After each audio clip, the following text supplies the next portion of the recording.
تو پھر اس فیض اس لطف سے محرومی کے سوا کچھ اور ہاتھ نہیں لگے گا، کیونکہ بندہ دماغ پہ زور دیتا ہے اور شیطان بھی کہتا ہے کہ ایسی بارگاہوں پہ آئے ہو تو دماغ پہ زور دو، تاکہ اگر مگر پیدا ہو، تاکہ چوں چرا پیدا ہو، چاہے تینوں کال پیدا ہو، ایسا ہے تو ویسا کیوں نہیں، ویسا ہے تو ایسا کیوں نہیں۔ لیکن جب ایک ولی کی در اور بارگاہ میں بندہ آتا ہے، وہ عقل و خیال سے نہیں بلکہ دل سے کام لیتا ہے۔ جب آپ یہاں آ گئے تو قرآن کہتا ہے والذین آمنوا، اے دل والوں، اے مستانوں، اے عاشقوں۔ اب ایسے سستی سے سنیں گے تو مجھے کہنا پڑے گا کہ بندے کم ہیں ایسے جو مستانے ہیں، کیونکہ مستانے جو ہوتے ہیں وہ خاموشی سے کہیں اور کا خیال اپنے دل میں نہیں لاتے، وہ تو ہمیشہ اپنے یار کے خیال میں اور یار کی یاد میں مست رہتے ہیں، تبھی تو وہ مستان رہتے ہیں، تبھی تو وہ مستان رہتے ہیں۔ دنیا کی آن بان سے جو بے نیاز ہو اور بے نیاز ہو کر اس کی محبت، اس کی الفت، اس کی تدلی، اس کے عشق میں جو مست ہو جاتا ہے، جو اپنے نفس کو، اپنے وجود سے خواہش کو، حرص کو، طمع کو، لالچ کو، دنیاوی چاہ و حسرت کو نکال کر جو پھینک دے اور اس کی تدلی، اس کی محبت کا لباس پہن لے، تو وہ پہنا ہوا لباس جب وہ پہن کر چلتا ہے، جب وہ آتا ہے اجمیر میں تو کبھی اسے معین الدین کہا جاتا ہے، جب وہ بہرولی میں آتا ہے تو کبھی اسے قطب الدین کہا جاتا ہے، جب دہلی میں آتا ہے تو اسے نظام الدین کہا جاتا ہے، جب وہ پاک پٹن میں آتا ہے تو اسے معین الدین کہا جاتا ہے، اور جب وہ کلیئر میں آتا ہے تو اسے علاء الدین۔ سبحان اللہ، سبحان اللہ،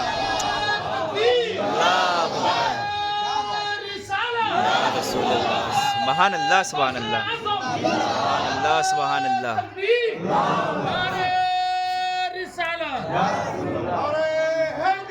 یا لے کریم صاحب، کریم صاحب، کریم صاحب، کریم صاحب۔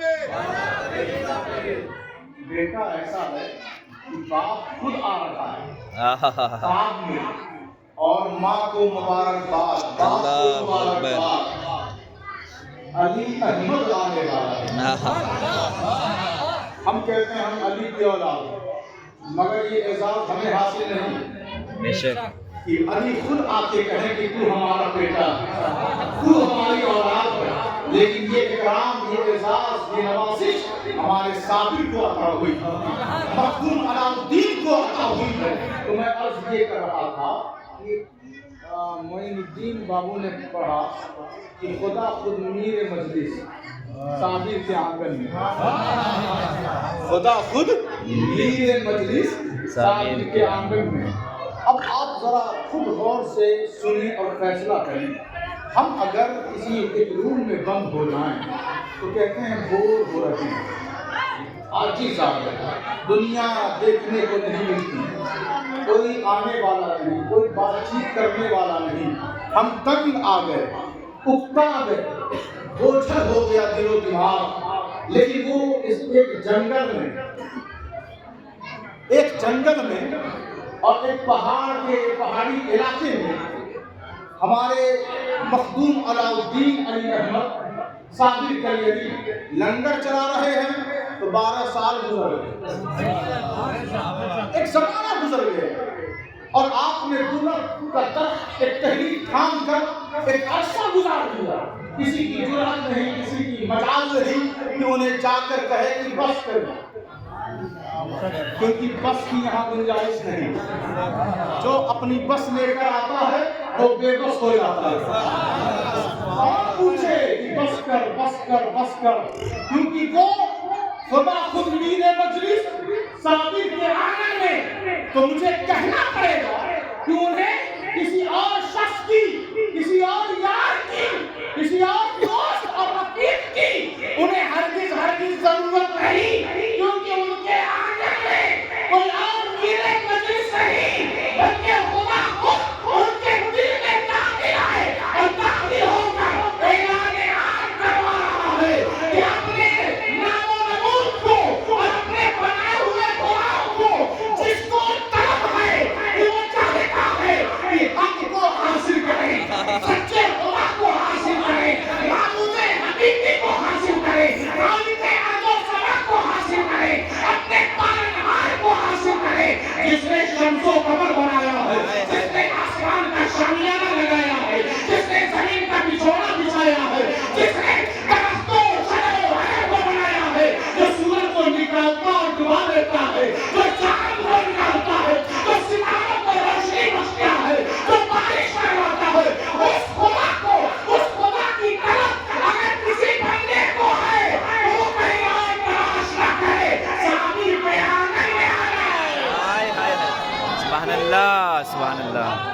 فرمایا کہ آپ کھاتے کیا کیسے رہے 12 سال تک؟ آپ 3-4 دن نہ کھائیں بستر پکڑ لیں. رمضان میں دیکھیے چہروں پہ 12 بجے رہتے ہیں. یا شب معراج کے تعلق سے بعد میں روزہ رکھا تو وہ چہرہ بتا دیتا ہے بندہ روزے سے ہے. لیکن کسی نے پوچھا حضور 12 سال تک لنگر چلایا, کیسے آپ کی زندگی کا جو سفر ہے وہ کیسے آگے بڑھا؟ اور یہ حیران کن بات ہے, 12 سال کوئی معمولی چیز نہیں, بولنے میں تو 1 منٹ بھی نہیں ہے 12 سال, لیکن گزارا کیسے آپ نے؟ اور ماموں نے کہا, مرشد نے کہا بیٹے لنگر چلانا ہے. خادموں کو عرف میں جو کھانا کھلاتے ہیں لنگر چلاتے ہیں انہیں بھی صادری کلچر اور صادری رنگ اور ڈھنگ پہ عمل کرنے کی بے حد ضرورت ہے. بے شک کہ وہ بھی مخلص ہو کر لنگر چلائیں, کیونکہ ہم نے بہت کچھ دیکھا, بہت کچھ سننے گئے اور خود بھی کرتے ہیں, بہت کنٹرول کرنا پڑا ہے. یہ سب جانتے ہیں, یہ لوگ یہی کام کرتے ہیں. اب دیکھیں آپ صابر کلیر نے کیسے کہا 12 سال تک لنگر چلاتے رہے, حضور کھاتے کیا تھے؟ کہا بس کبھی کبھی پانی پی لو. کہا مرشد نے تو کہا تھا بیٹا لنگر چلانا ہے, میں چلاتا رہا. کہا حضور آپ کی تعلیم کیا ہے؟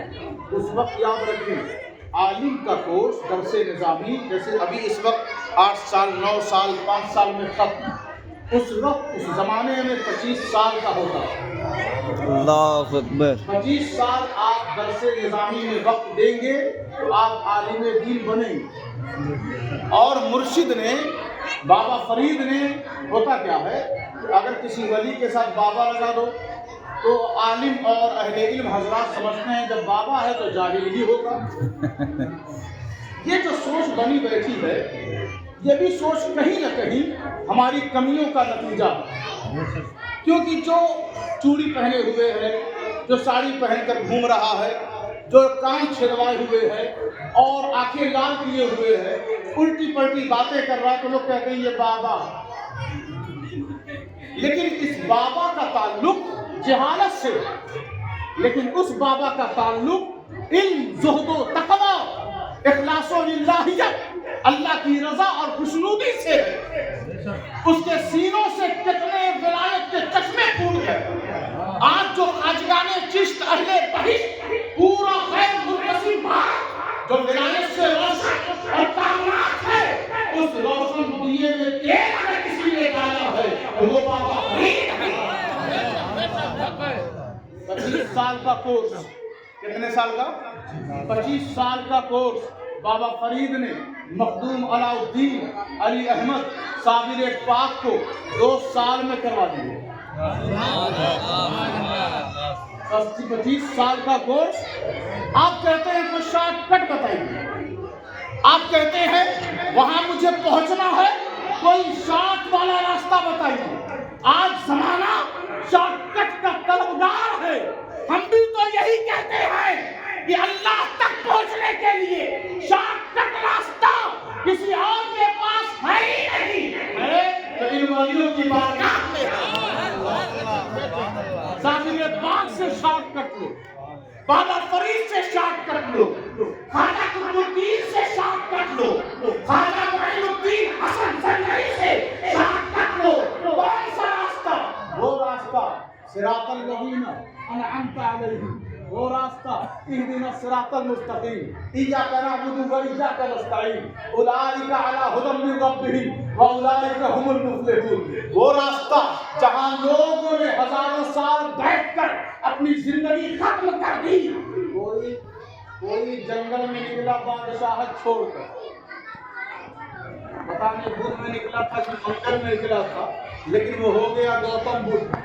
نکلا ہزاروں سال ادھر ادھر تپسیا لوگوں نے کی, لیکن وہاں پہنچ نہ سکے. اور بابا فرید کے آنگن میں ایسے ایسے پھول کھلے کہ جنہوں نے خود بھی پہنچ کر اور بہتوں کو پہنچا کر یہ بتا دیا پوری دنیا انسانیت کو اگر خدا چاہیے تو ادھر مارے مارے نہ پھرو. ایک بار سامنے کے لیے دامن تھامو. خدا خود میرے مجلس ہے سامنے کے آنگن میں. ایک بار اس آنگن میں آ کر دیکھو اور ایک شیطان نہیں رحمان نظر. سبحان اللہ سبحان اللہ. واہ واہ واہ واہ واہ واہ واہ. اللہ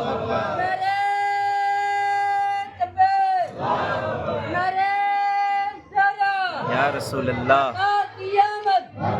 سبحان اللہ سبحان اللہ. اے عاشقوں اے مومنوں والذین آمنوا اشد بہت زیادہ سخت بہت زیادہ زبان سے ہاتھ سے نگاہ سے کردار سے نہیں ایمان سے بہت زیادہ سخت ہو جاؤ. اشد شدید نہیں فرمایا اشد فرمایا بہت زیادہ سخت ہو جاؤ. کس چیز میں؟ حبا للہ اللہ کی محبت. اللہ کی یہ محبت ہی تو ہے جو نرم و گداز بستر کو چھوڑنے پر مجبور کرتی ہے. یہ محبت ہی تو ہے کہ بندہ صبح صبح وضو کر کے اور دیوانوں کی طرف مسجد کی طرف جاتا ہے. یہ محبت ہی تو ہے کہ سارے دوست یار کو چھوڑ کر وہ قرآن کی تلاوت کرتا ہے. یہ محبت ہی تو ہے کہ دنیا سے دور ہٹ کر رب کی قربت کا متلاشی ہو جاتا ہے. اور یہ محبت ہی نہیں اشد حبن. جب حبن پر اشد کا لفظ آیا تو اللہ نے فرمایا دنیا سے محبت کرتے ہو کرو, دنیا سے الفت رکھتے ہو رکھو. دنیا کی چاہت ہے تمہیں کہ تم جانو اور تمہارا کام جانے, لیکن جب میری بارگاہ میں آنا خدا خود میرے مجلس ہے صابر کے آنگن میں. جب تم میری بارگاہ میں آؤ گے, جب میرے قرب میں آؤ گے, جب میرے لطف و کرم کے سائے میں آؤ گے تو یاد رکھنا مجھے محبت کی ضرورت نہیں, مجھے الفت کی ضرورت نہیں, مجھے چاہت کی ضرورت نہیں. اشد حب للہ تمہارا رب تمہارا اللہ بہت زیادہ عشق چاہتا ہے, بہت زیادہ عشق چاہتا ہے. عشق ہے دل میں تب آنا میری طرف. کہا پروردگار یہ عشق ہم کیسے لیں, کیسے حاصل کریں, کہاں جائیں؟ کوئی تو اس کا ٹیچر ہوگا, کوئی تو اس کا معلم ہوگا, کوئی تو اس کا گرو ہوگا جو ہمیں عشق سے ہمارے سینوں کو معمور فرما دے. کہا ایک آیا تھا اور وہ ابھی بھی پانی پت میں جلوا کر ہائے ہائے ہائے ہائے.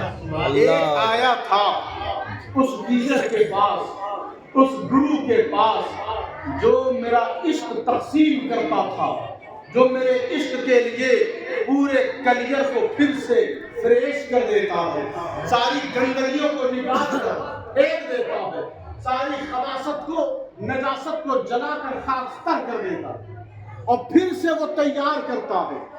کیسا؟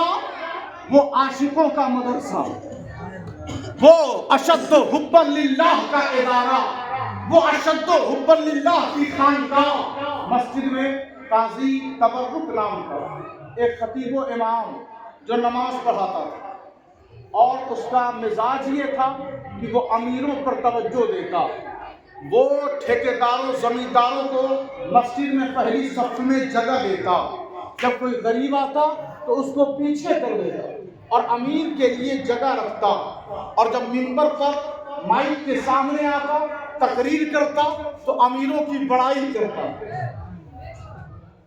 امیروں کی خوب بڑائی کرتا.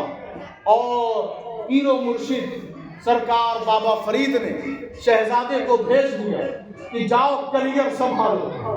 آپ تشریف لے آئے, مسجد میں گئے, ایک خاتون کے وہاں قیام کیا, وہیں پر رہنا سہنا ہوتا. وہاں سے سوچا جمعہ کا دن ہے چلیں مسجد. جب مسجد آئے تو دیکھتے کیا ہیں کہ سارے امیروں کو اس نے پہلی صف میں جگہ دے رکھی ہے، اور اس خطیب و امام سے آپ فرماتے ہیں سنو قاضی تبرک، تم نے بہت تبرک اپنا بانٹ لیا، واہ واہ واہ واہ سبحان اللہ، کوٹری اور گٹھڑی بننے والی ہے، اب علی کا بیٹا آیا، اب ہائے ہائے ہائے ہائے، ہوگی، اس کا بیان ہوگا اور اسی کا نظام چلے گا۔ وہ کہتا ہے آپ کون ہیں؟ ہم نہیں جانتے، ہم نہیں پہچانتے، آپ کو بحث کا موقع نہیں ملے گا، ہٹیے پیچھے، کہا نہیں، سنو دھیان سے سننا، علی کو گالیاں بہت دی گئی لیکن منبر علی کا تھا، بے شک، حسن مصطفیٰ کو رسوا کرنے کی بہت کوشش کی گئی لیکن منبر امام حسن کا تھا، امام حسین کو گردن ان کی کاٹ کر تحقیق کر دیا گیا، لیکن وہاں پہنچ کر بھی یہ اعلان کر دیا کہ قرآن اور بیان کسی اور کا حصہ نہیں، آل محمد کا حصہ ہے۔ بیمار نے ملک کے شام میں مسجد کے منبر پر چڑھ کر کہا یزید آج تقریر اور بیان کسی اور کا نہیں، علی حسین کے بیٹے زین العابدین کا خطاب ہوگا۔ تو آپ کھڑے ہوئے، ساری جزیریت کام گئی، کیا بولے گا یہ، کیا سنائے گا، کیا بیان دے گا؟ الرحمن علم القرآن خلق الانسان علمہ البیان۔ جب رحمان اپنا علم کسی کو دیتا ہے، جب وہ اپنی تخلیق کی ہوئی تخلیق پر نازا ہوتا ہے، جب وہ اپنی محبت کسی میں نچوڑ دیتا ہے تو پھر وہ فرماتا ہے علمہ البیان، میں اسے ہی بیان عطا کرتا ہوں، میں اسے ہی بیان دیتا ہوں۔ حضرت صابر کلیت بڑے خوبصورت تھے، حسین و جمیل تھے، کتابوں میں لکھا کہ میانہ قد تھا، ہم کہتے ہیں ان کے قد کو مت بیان کیا کرو، ان کا قد تمہارے بس کا نہیں۔ بے شک، کسی نے لکھا علی پست قد تھے، علی پست قد تھے، ہم نے کہا یہی تو تمہاری جہالت ہے، علی کا قد اتنا اونچا ہے کہ خیبر بھی برداشت نہیں کر سکتا، علی کا قد اتنا اونچا ہے کہ جسے قرآن 300 آیتوں سے زیادہ قرآن نے جس کی تعریف کی ہے، علی کا قد اتنا اونچا ہے کہ جنت کے دروازوں پر اس کا نام لکھا ہے، علی کا قد اتنا اونچا ہے کہ پلسرات سے گزرنے کے بعد جنتیوں سے پوچھا جائے گا علی کو قد والا مانتے ہو یا پست قد مانتے ہو؟ اگر قد والا مانتے ہو تو جنت تمہارے لیے ہے ورنہ جہنم میں چلے جاؤ۔ علی کا قد بہت اونچا ہے، جس کے ذوالجلال کی کھال کی گونج آج بھی گونج رہی ہے اور قیامت تک جاری و ساری رہے گی۔ علی کا بیٹا ہے، حسن کا بیٹا ہے، عابد دیوار کا بیٹا ہے، اور جعفر صادق کا بیٹا ہے، غوث اعظم دستگیر کا بیٹا ہے۔ یہ پست بن نہیں تھا، اس کا قد اتنا اونچا ہے یہاں قیامت تک ہم صبح و شام اس کے قد کو بیان کریں پھر بھی بیان نہیں کر سکتے۔ اس کا قد بھی اونچا تھا، آج بھی اونچا ہے اور قیامت تک اونچا رہے گا۔ سبحان اللہ سبحان اللہ، اللہ اکبر، سبحان اللہ سبحان اللہ۔ یہ جو محبت ہے، آپ کہیں گے کہ صابر کا آنگن مستریر میں ہے، نہیں دوستو، صابر کا آنگن اگر ان کے بعد آؤ گے تو پانی پت میں بھی انہی کا آنگن ہے۔ بے شک، ہائے ہائے ہائے، پارا میں جہاں آپ جلوہ گر ہیں، یہ بھی صابر ہی کا آنگن ہے۔ کیا کہنے، بے شک، صابر کا آنگن پاک پٹن میں بھی ہے، صابر کا آنگن دہلی میں بھی ہے، صابر کا آنگن مہرولی میں بھی ہے، صابر کا آنگن اجمیر میں بھی ہے، صابر کا آنگن پوری روبے زمین میں پھیلا ہوا ہے۔ بس صابر کو کہیں بھی کھڑے ہو کر یاد کرو، بس سمجھ جاؤ کہ تم ان کے آنگن میں کھڑے ہو، اور جب کوئی بندہ کسی کے آنگن میں جاتا ہے تو وہ نظریں جھکا کے کھڑا ہوتا ہے، ادب سے رہتا ہے، شرارتیں نہیں کرتا، وہ جانتا ہے جس کے آنگن میں ہے اس کی نظر ہم پر ہے، جس کے آنگن میں ہے اس کا اثر ہم پر ہے۔ جب ان کے آنگن سے، لیکن آپ کہیں گے ان کے آنگن میں تو بس کولر ہی ہے، ان کے آنگن میں بس کولر ہی ہے، تو ہم کہیں گے یہ ایسا پھل ہے کبھی بھی یہ سوکھتا نہیں، ختم نہیں ہوتا، ہمیشہ اس کا نظام چلتا ہے۔ ایک کھجور ہے اور ایک گولر ہے۔ کھجور ہمارے نبی کی عطا اور ہمارے نبی کا فیض و کرم ہے جو ہمیشہ چلتا رہتا ہے، ایسے ہی گولر ہے، جب جاؤ گولر ملے گا۔ اور یاد رکھنا، ایک بات ذہن نشین رکھنا کہ صابر پاک بہت اچھے عالم دین تھے، صابر پاک بہت اچھے خطیب تھے، صابر پاک بہت اچھے فارسی زبان کے عالم دین تھے، حضرت صابر کریت بہت اچھے محدث تھے، صابر کریت بہت اچھے فلسفی تھے، صابر کریت بہت اچھے مفسر قرآن تھے، صابر کریت کو صبر سے لوگ جانتے ہیں۔ لیکن یاد رکھو، علم چاہے جس بھی فن کا ہو، ان کے دروازے کی تمیز ہے، تمیز ہے، کیونکہ میں بڑی جرات سے اور بڑی بے باکی اور صداقت سے یہ جملہ عرض کر رہا ہوں کہ پورے خواجگان چشت آپ کہتے ہیں کہ جب خانقاہوں میں لوگ ملیدہ کھا رہے تھے تو فلاں عالم دین سنیت بچا رہے تھے۔ یاد رکھنا، اس عالم دین کے عقیدے اور مذہب کو بچانے والے بھی خانقاہ کے اولیاء ہیں۔ بے شک خانقاہوں میں کبھی بھی غفلت نہیں برتی، اور جس نے برتی ہے اس کا خانقاہ سے کوئی تعلق نہیں ہے۔ خانقاہوں میں بڑے بڑے عالم دیے ہیں، بڑے بڑے امام دیے ہیں، بڑے بڑے خطیب دیے ہیں۔ صابر کریت کربلا کی دھرتی پر امام حسین نے صبر کیا، تو قرآن کہتا ہے ان اللہ مع الصابرین، امام حسین کے ساتھ کوئی اور شے نہیں ہے بلکہ خود خدا ہے۔ اسی طرح صابر کریت نے صبر کیا، ان کے ساتھ کسی اور شے کی حمایت اور سپورٹ کی ضرورت نہیں، کیونکہ کریت میں بھی صابر کے ساتھ خدا ہے۔ آپ تمامی حضرات سے آخری میں یہ جملہ عرض ہے کہ تمامی حضرات سے یہ گزارش ہے کہ پہلے تو آپ بہت بڑے کوئی افسر یا کوئی سیاستداں ہیں نہیں، کیونکہ اکثر بیشتر کو ہم اچھی طرح جانتے ہیں، تو پھر آپ کے پاس دین کے راستے پر چلنے کے لیے کون سی چیز رکاوٹ بن رہی ہے؟ کون سی چیز؟ دکان آپ کا، بزنس آپ کا، گاڑی چلاتے ہیں گاڑی آپ کی، کسان ہیں کھیتی آپ کی، تو پھر آپ صابر پاک کے راستے پر کیوں نہیں چلتے؟ کیا کہنے، کون سی چیز ہے؟ ہماری یہ محفل ہے، صابر پاک داڑھی والے تھے، داڑھی والے تھے، اور جنگل میں اپنی حیات طیبہ کو گزار دیا، صبر کیا، زہد و تقوی، عبادات سب کچھ بچا ہے، لیکن کبھی بھی شریعت مصطفی سے آپ نے بیزاری نہیں دکھائی۔ اور مسجد کا خطیب اور امام کہتا ہے چلے نکلے، جمعہ کے دن نکال دیا، آپ گھر پہ گئے، آپ بتاؤ جمعہ کی نماز میں علی کا بیٹا میں نہ پڑھوں تو پھر میرا دین کیسے مانے؟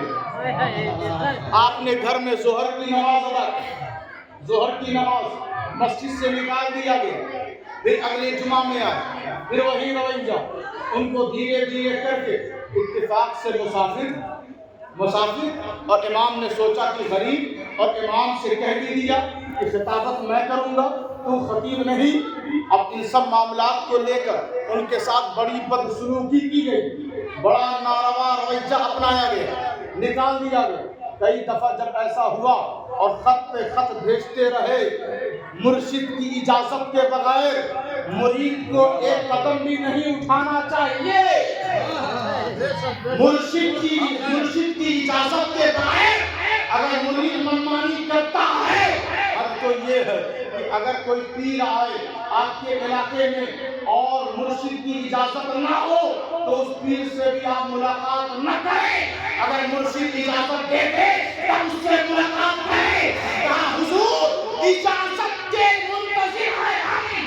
بابا فرید نے اجازت کی کہ ہم طریقت جانے اور تو جانے ہم تیرے ہمارے مکتوب علاؤدین صابر کلیم نے کہا اب میں مسجد سے نکالا گیا کہیں جمعے تک اب برداشت نہیں کروں گا۔